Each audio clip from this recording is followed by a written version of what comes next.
que é as aldeias de vida? Bom, aldeias de vida, nós podemos defini-la com aquilo que, no primeiro momento, quando elas foram definidas, ou quando ela foi definida, né? Porque muita gente pergunta, aldeias de vida ou aldeia de vida? É aldeias de vida, mas é a aldeias de vida, porque é a instituição, a associação Que chama aldeias de vida. chama aldeias de vida. Né? A primeira coisa que apareceu sobre aldeias de vida foi ela é uma realidade divina. Ou seja, ela não é uma realidade humana, criada, idealizada como um projeto. Ela foi colhida, recebida. Por isso que ela é uma realidade que não é minha e não é de ninguém. É uma realidade de Deus que nós recebemos o encargo de fazermos com que essa realidade seja introduzida no mundo, seja instaurada no mundo. E ela possa, assim, como uma semente plantada, vir a produzir no mundo todos os frutos que ela precisa produzir. Então, a gente costuma dizer que ela é uma realidade inspirada por Deus, que na sua identidade, essa realidade é uma realidade que tem como um tripé fundamental proporcionar o encontro da pessoa consigo, o encontro da pessoa com as outras pessoas e o encontro da pessoa com Deus. Essencialmente, aldeias de vida é isso. E como que o senhor se inspirou e fundou as aldeias? Eu era padre novo, celebrava missa para os jovens e com os jovens. Começou Nossa Senhora das Graças, depois foi para a Catedral, depois foi para a Capela de São José, lá no Patrocínio de São José, isso tudo em Lorena. E depois que essa missa começou a fazer muito sucesso, ia muita gente, muitos jovens na missa. E quando eu digo muitos jovens, ia 600, 700, 800 jovens. Todo domingo, era 10 horas da manhã a missa, terminava 11h30, por aí. E alguns destes jovens, especialmente aqueles mais próximos, que tocavam na missa, faziam as encenações, faziam a liturgia, aqueles que estavam ali mais próximos, eles de algum modo manifestaram o desejo de fazer uma formação. Mas essa formação não tinha nem assim um objetivo, fazer formação para isso, fazer formação para aquilo. Não tinha. A gente quer fazer formação. A gente fazia essa formação da 1h da tarde do domingo até as 3, 3h30. Pois bem, eu era coordenador diocesano da pastoral e havia a assembleia da CNBB, a Assembleia do Regional Sul 1 da CNBB, em Itaici, e o coordenador de pastoral participava junto com o bispo. Era 3 dias de assembleia e o primeiro dia inteiro e metade do segundo dia, às vezes o segundo dia inteiro, era feito separado, os coordenadores de pastoral com o coordenador regional de pastoral e os bispos com os bispos. Pois bem, fomos lá. E quando chegamos lá, a mãe do coordenador regional faleceu. E o coordenador, que estava com tudo pronto ali na mão, naquele momento, naquela hora, precisou sair, precisou ir embora, por conta do funeral da mãe. E nós, os coordenadores, ficamos lá, sem ter o que fazer. Acontece que Itaici é um lugar, é um convento histórico, grande, antigo, bonito. Mas na época não havia nada para se fazer lá, a não ser rezar. Não tinha televisão, não tinha jornal, não tinha uma revista, não tinha nada. Bom, fui eu para o quarto, né? Assim, Jesus, tenha misericórdia de mim. O que é que eu vou ficar fazendo aqui 48 horas sem ter o que fazer aqui dentro desse quarto ou andando aí pelos corredores? Mas não havia muito o que fazer.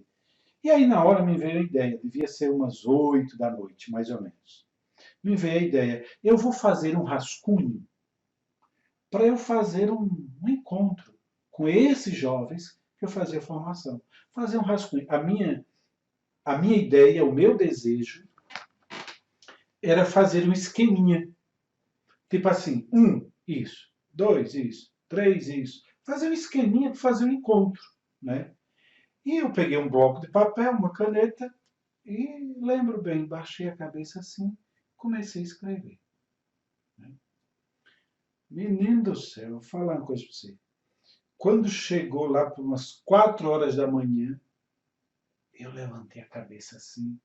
Nossa, mas estava com os ombros aqui doendo, que dava gosto.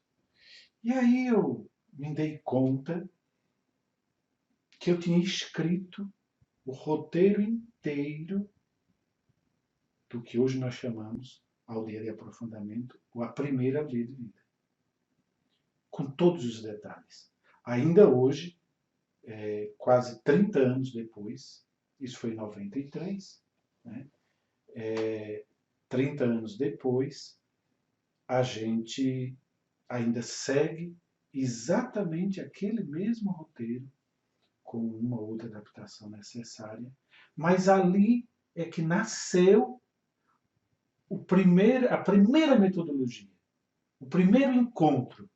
Eu diria a primeira semente que é plantada ou que é ofertada às pessoas para que as pessoas possam plantar em si e deixar que Deus faça florescer e dar os frutos que Deus acha que precisa dar em cada um, porque em cada um os frutos também são diferentes.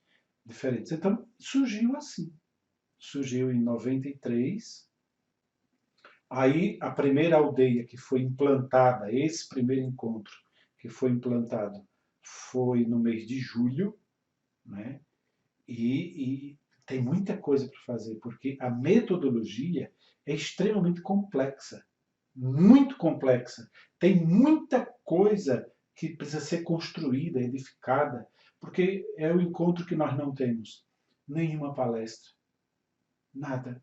O encontro começa na sexta-feira, 6 horas da tarde, termina no domingo, meio-dia, e são atividades celebrativas, dinâmicas,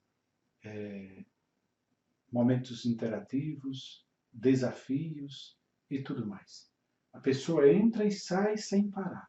Até o sono, ir ao banheiro, tomar água, tomar banho, tudo faz parte da metodologia. Então foi assim que começou. Explique por que o encontro consigo, com o outro e com Deus.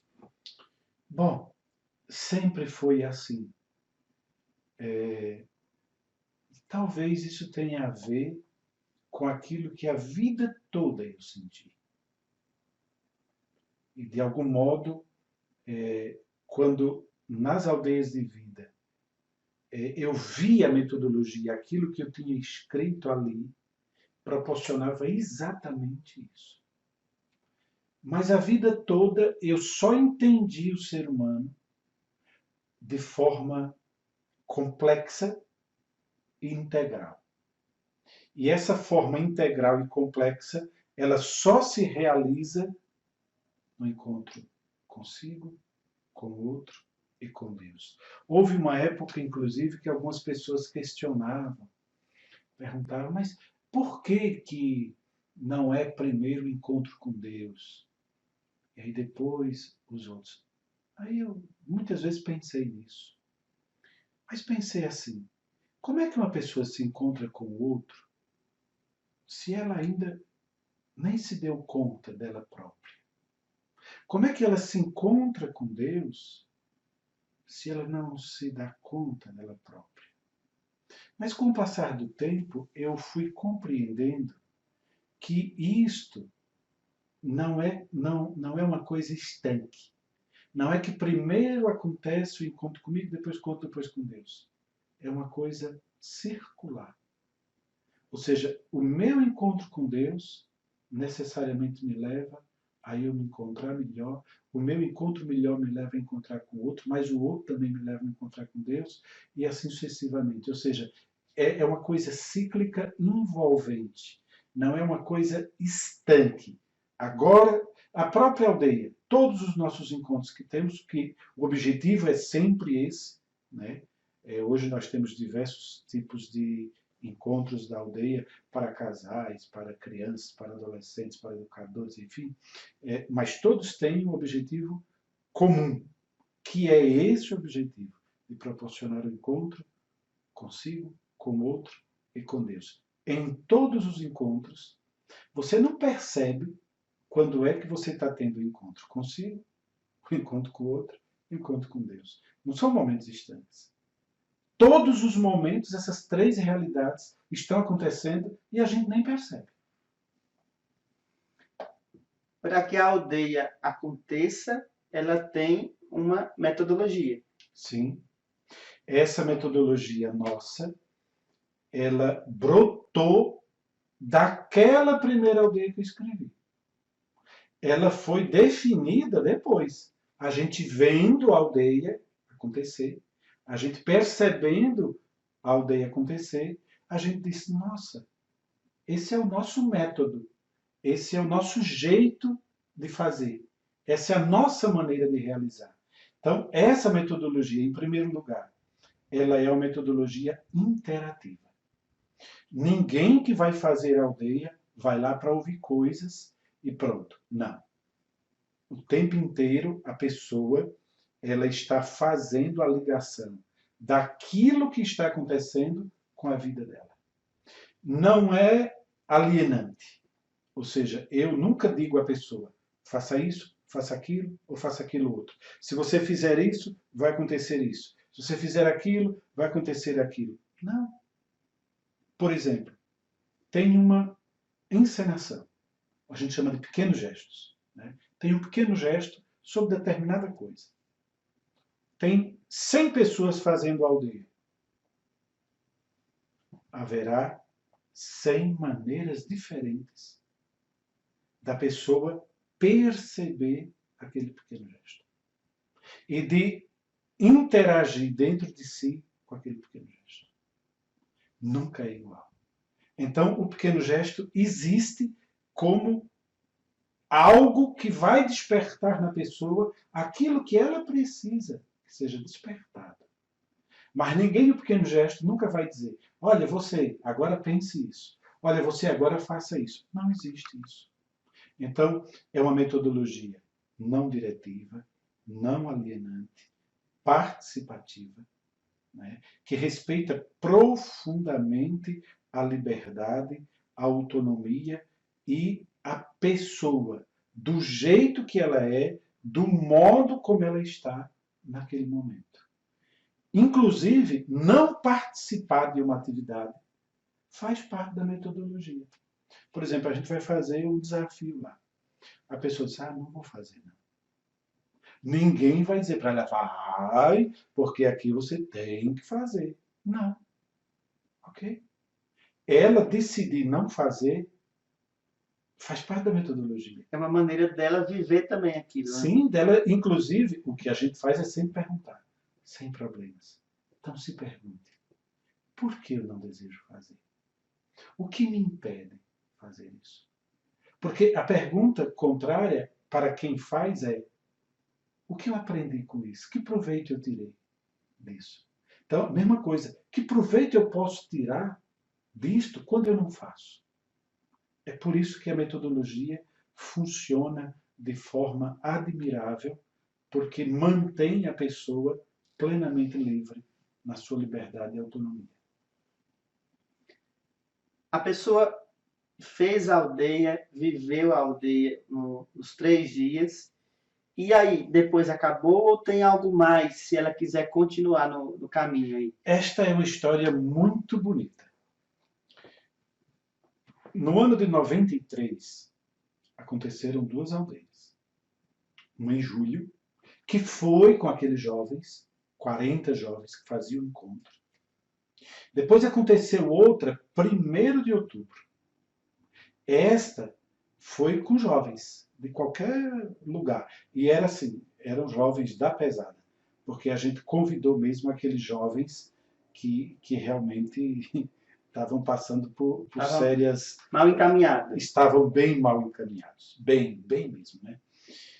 Mas, Eduardo do céu, especialmente nessa segunda aldeia, em outubro, quando nós voltamos à aldeia, é muito cansativa a aldeia, para quem trabalha e para quem faz também, porque o tempo inteiro nós estamos em atividade. Em nenhum momento, praticamente, a gente está sentado, porque não tem palestra. Então, o tempo inteiro nós estamos em movimento. Então, é muito cansativo. Eu sei que, naquela noite de domingo, eu estava no seminário, era reitor do seminário na época. Daqui a pouco se ouve uma cantoria lá na praça principal da cidade. O seminário não era muito longe, era próximo. Me telefonaram. Opa, o senhor tem que vir aqui na praça, porque o povo que participou lá do retiro do senhor, falava do retiro, né? Lá do retiro do senhor estão tudo aqui cantando e não sei o quê, tem que fazer alguma coisa. Pensei assim, eu fazer o quê? Aí fui lá, né? Mas dava gosto de ver. Aqueles 100 jovens praticamente estavam todos ali, mais alguns. Felizes da vida, cantando. Você olhava no rosto daqueles jovens, você via um brilho, uma alegria, uma felicidade, que os colegas deles que passavam por ali não entendiam o que estava acontecendo. Bom, isso foi no domingo. Mas depois se repetiu na segunda, na terça, na quarta, na quinta, na sexta, no sábado. Com um pouco menos de pessoas, mas aí chegava no domingo, lotava de novo. Então surgiu a necessidade de fazer alguma coisa para eles. O que é que a gente vai fazer para esses jovens? Porque vai deixar aí? Ou seja, inicialmente o objetivo era fazer um encontro e acabou. Só que eles que deram, mostraram para a gente a necessidade de que precisava fazer alguma coisa por eles.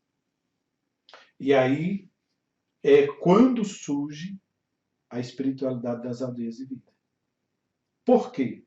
Porque tanto para eles, como para nós, para esses 40 que já estavam andando, que já estavam caminhando, a gente sentia que precisava de uma espiritualidade, de alguma coisa que nos desse o sentido, o chão, de alguma coisa que pudesse ser muito própria, muito particular de nós. Mas, na vivência com esses jovens, foram surgindo necessidades. E a primeira necessidade, por exemplo, foi da partilha. Nosso primeiro item da espiritualidade que surgiu foi a partilha. Por que a partilha? Porque na aldeia tem momentos de partilha. Partilha conversada, falada, dialogada.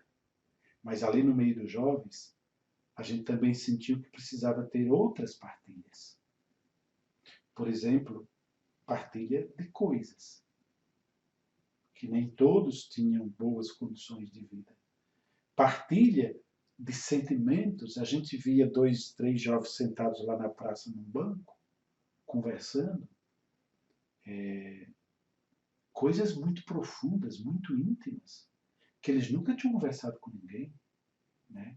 Então, cada item da espiritualidade foi surgindo por conta de necessidades que foram existindo ao longo de 25 anos das aldeias de vida. A última que foi escrita tem 2 anos, que é a espiritualidade do bom pastor. De nós termos Jesus como nosso bom pastor, mas assumirmos com ele no meio do mundo também a necessidade de nós sermos um bom pastor para todas as outras pessoas. Então, a espiritualidade é aquilo que nos dá o nosso chão. É aquilo que faz com que a gente seja o que a gente chama de aldeeiro, de aldeira. Quem é um aldeeiro de verdade? Aquele que vive, aquele que pratica a espiritualidade, para valer. Vou citar alguns destes itens da espiritualidade. Por exemplo, a partilha.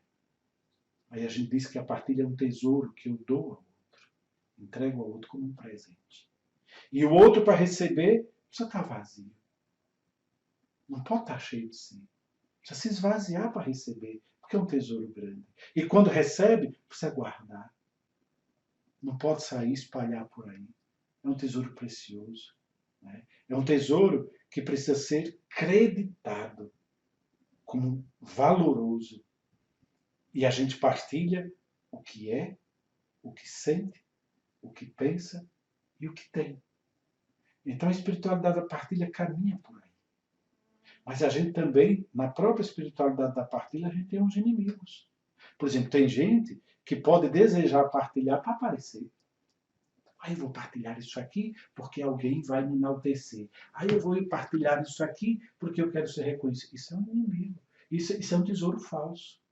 Ou seja, eu estou entregando para o outro um tesouro que não é verdadeiro. Né? Então, a espiritualidade ela tem a base, mas depois a gente também mostra um pouco os riscos que você corre de não vivê-la como ela deve ser vivida. Depois a gente tem a espiritualidade do crescimento. A gente entende que na aldeia ninguém está pronto. Tem até uma camiseta que foi feita muitos anos atrás. Acho que é da equipe dos Pequenos Gestos, se não me engano. Atrás da camiseta estava escrito assim: tenha paciência comigo. Eu ainda não estou terminado. Isto é próprio da espiritualidade do crescimento. Eu saber que com 57 anos de vida, 30 de padre lá nas costas, não estão pronto. Eu estou em contínuo crescimento.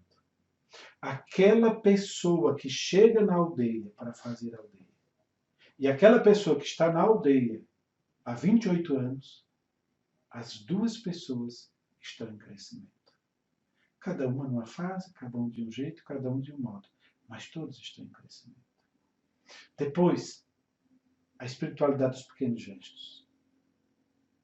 A gente ser capaz de não querer uma vida só de grandes coisas, mas de pequenas coisas. Aí a gente diz que a vida ela é cheia de pequenos gestos. Ela não é cheia de gestos grandiosos. Eles também têm, mas a nossa espiritualidade vive dos pequenos gestos. A espiritualidade da palavra. Seu sim seja sim, seu não seja não. Sua palavra jamais destrua, ela sempre construa. A palavra de Deus é o nosso alimento.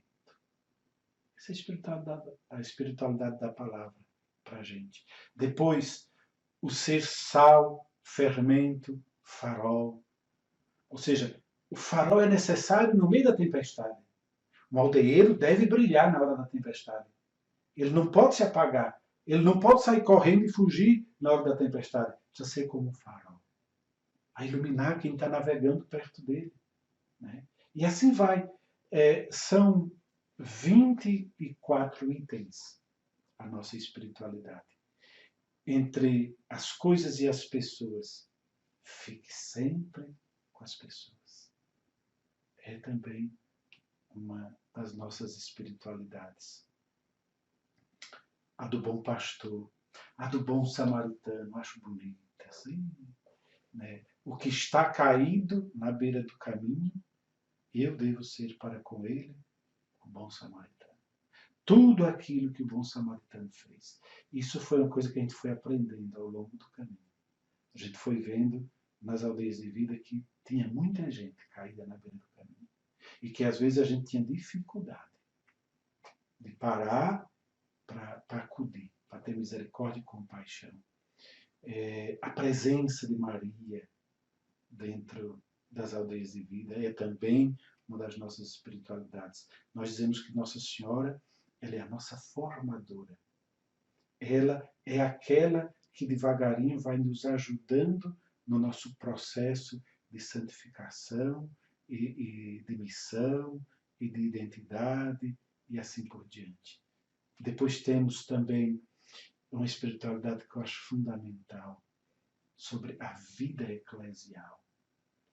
Nós somos uma associação civil de fiéis a serviço da Igreja e da sociedade.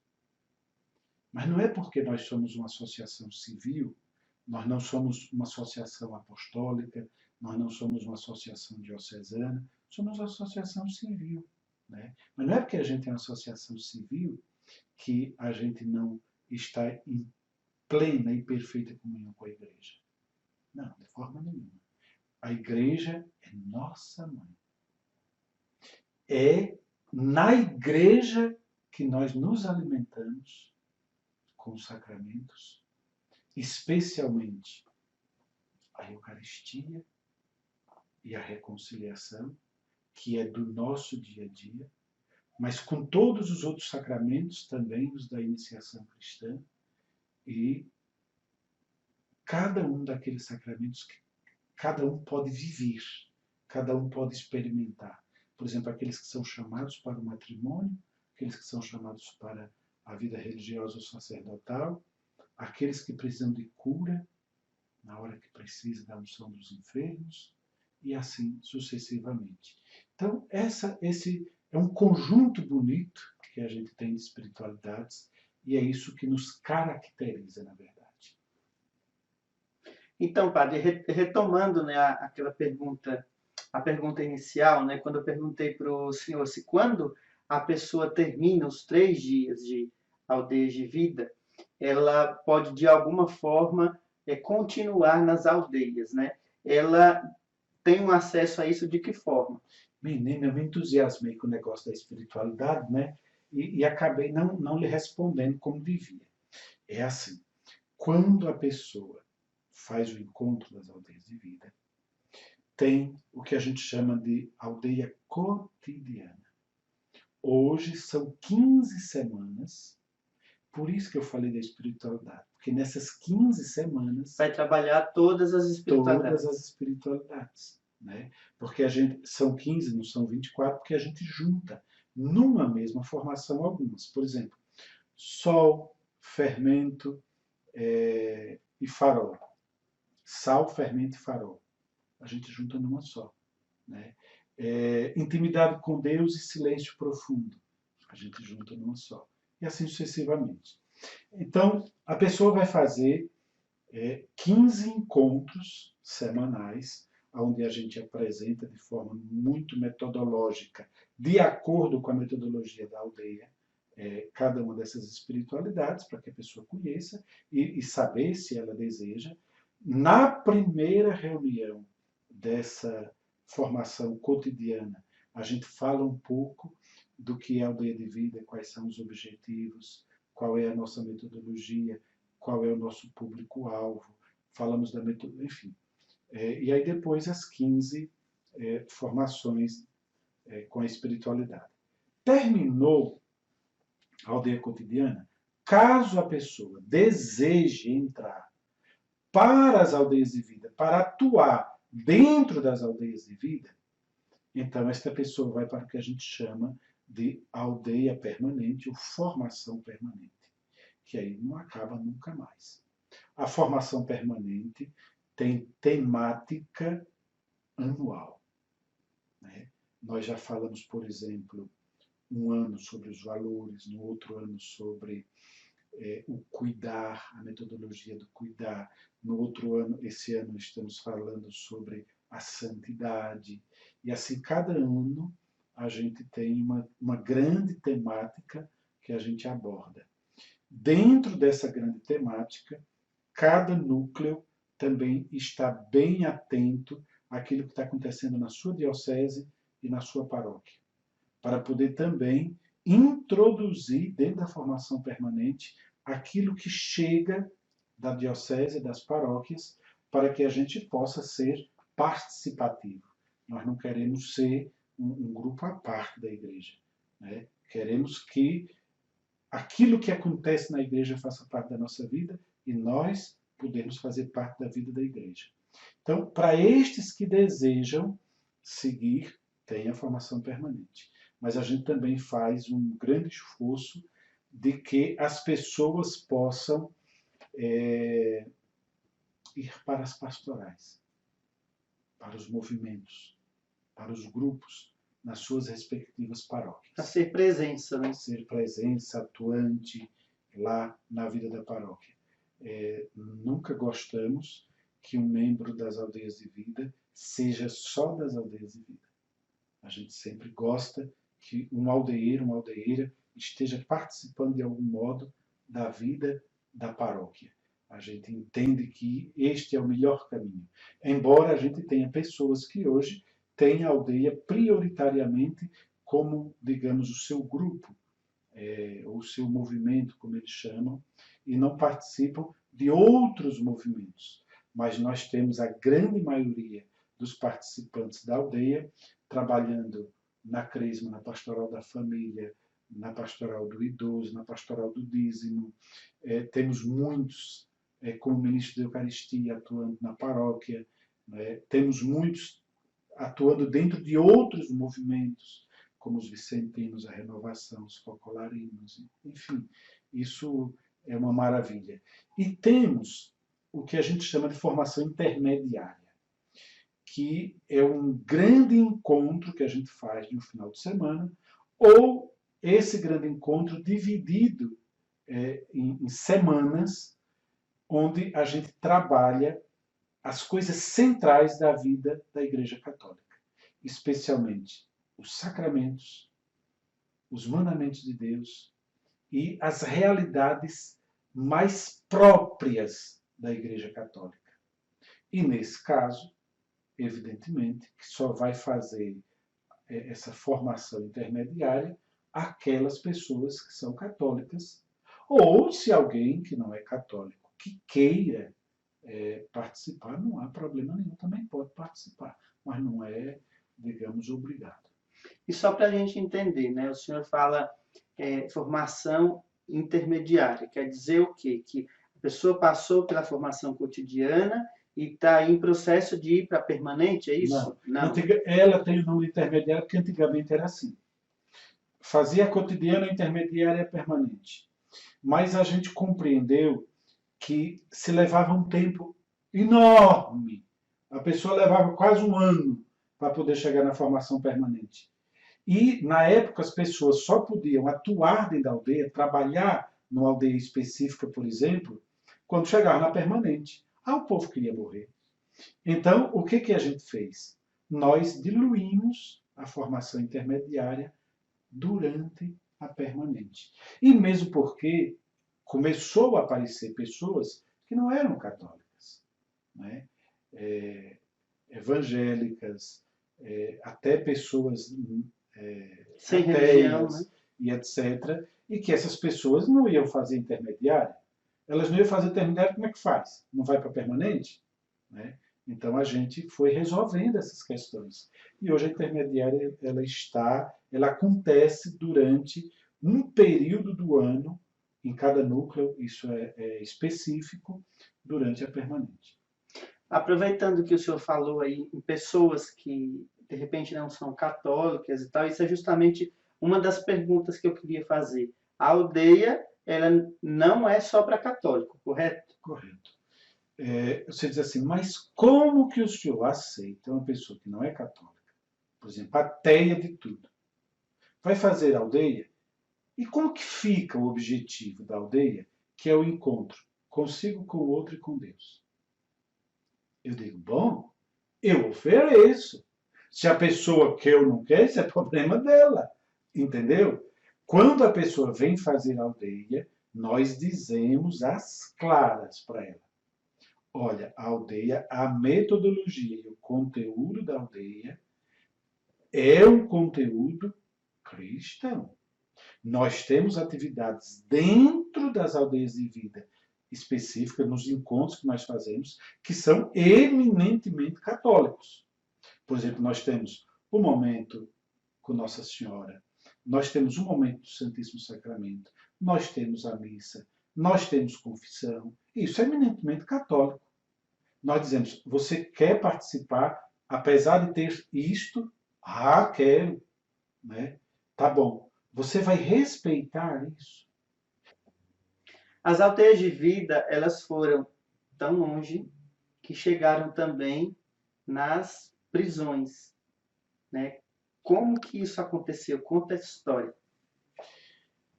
Olha, isto foi um negócio que é quase inexplicável. Porque, na verdade, muita gente faz o encontro das aldeias. Também autoridades. Juízes, promotores, delegados. Essas pessoas fazem. Não porque são juízes, promotores ou advogados. Porque são pessoas. Porque estão na igreja. Porque ouvem falar e querem fazer. E foi por conta disso que uma dessas autoridades fez e disse: não, nós temos que levar isso para dentro da prisão.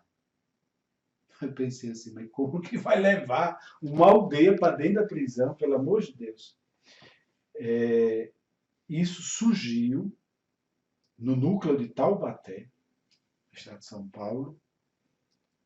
Na época, o Alexandre Testa, um grande amigo, estava à frente do núcleo de Taubaté. Ele veio me trazer a situação. Eu disse: e você acha que funciona? Tem jeito? Não é perigoso demais? Eu disse: vamos pensar.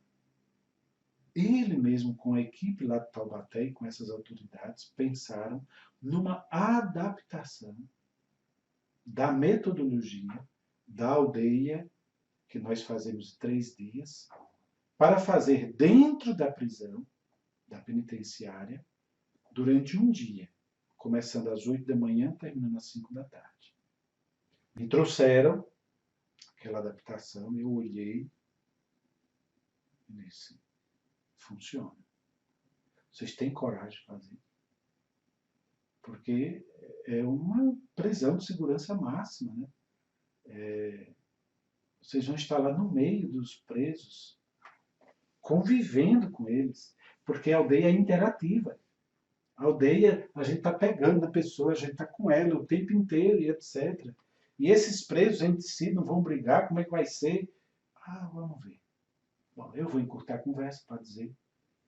Hoje já são quase 2.000 presos, 2.000 presidiárias e quase 1.200 presos, né? Depois disso surgiu em Alfenas, em Campo Belo também, mas aí num outro sistema, nos sistemas das APACs. As APACs cuidam já do sistema prisional e as aldeias trabalham com eles. Em Taubaté, não. Acontece dentro do presídio mesmo. As APACs, elas têm um sistema um pouco mais livre, né, para o presidiário. Eles têm uma autonomia maior, Sim, algo sim. nesse sentido. E dentro da prisão, né, vocês já tiveram algum tipo de retorno desses presos, assim, pessoalmente? Chegaram para algum membro da aldeia e falaram assim: olha, a aldeia de vida mudou a minha vida nisso daqui. Nossa, toda semana. Toda semana, toda semana. A gente achava que teria dificuldade, né, das pessoas quererem fazer, porque o presidiário precisa ele solicitar para fazer a Tem que aldeia. ser voluntariamente. 100%. Olha, a gente tem lista de espera, né? Por quê? Porque quando a pessoa faz aldeia, ela muda por dentro. Ela não muda só por fora, né? E a prisão já é um lugar muito ruim, muito difícil, né? Então, na medida em que vários fizeram, e no primeiro lote, né, foram 80 que fizeram, e depois 100, depois mais 100, e mais 100, e mais 100. Então, isto vai tornando a prisão um outro ambiente. Não só as celas aonde esses aldeeiros estão, mas a prisão como um todo.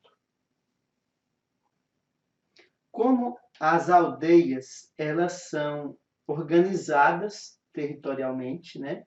Como surgem esses núcleos?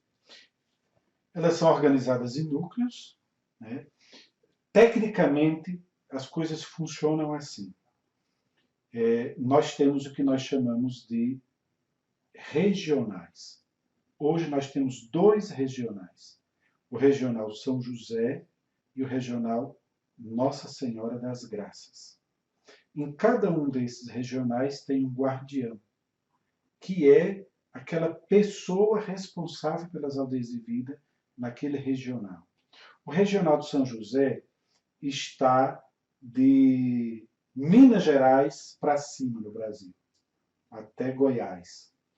O regional Nossa Senhora das Graças está de Minas e Rio de Janeiro para baixo, né?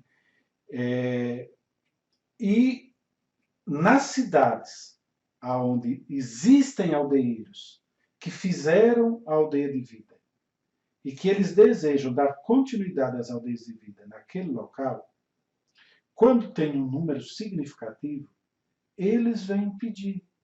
Ai, padre, não dá para a gente fazer reunião no núcleo tal, porque normalmente quem quer fazer a cotidiana ou a permanente sai da sua cidade e vem fazer na cidade mais próxima. E aí a gente diz assim, converse com o seu pároco. Se ele achar bom que as aldeias cheguem na paróquia dele, a gente manda pessoas deste núcleo mais próximo para fazer os encontros de formação com vocês aí. Se o padre diz que tudo bem, então vai e aí começa a formação.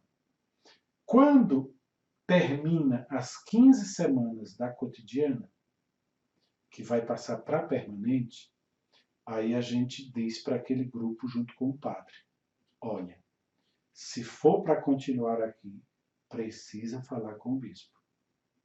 E aí o padre, com aquele grupo, vai, fala com o bispo, diz, olha, está tendo isso, assim, assim, o bispo, não, pode fazer. Então aí a gente coloca permanente. E aí, durante um período, que cada lugar é de um jeito, é de um modo, a gente vai vendo quais são as lideranças que tem ali que pode formar um núcleo.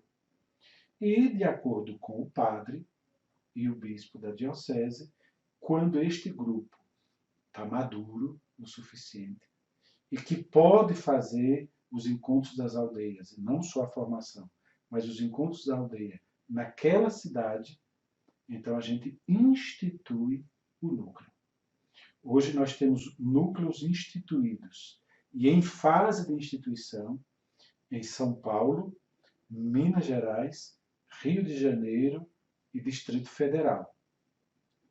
E temos aldeeiros aí espalhados, sabe Deus por onde. Né? Mas atualmente são 24 núcleos constituídos ou em fase final de constituição nesses estados. Quando existe uma pessoa, por exemplo, que está assistindo aqui o nosso vídeo, ela conheceu um pouco das aldeias de vida agora, ou ela já conhecia, mas mora num local muito distante e ela tem convicção de que nunca vai poder ir fazer uma aldeia porque mora muito longe, não tem recursos, sei lá, uma pessoa lá no Amazonas, por exemplo, né? Qual o conselho ou então uma indicação que o senhor daria para essa pessoa viver e se formar como pessoa humana com uma espiritualidade semelhante às espiritualidades das aldeias de vida? Tem como fazer isso? Olha, Eduardo, é uma pergunta muito difícil de responder, viu? Por quê? Porque as aldeias de vida têm a sua complexidade. Elas são existenciais, vivenciais, experimentais.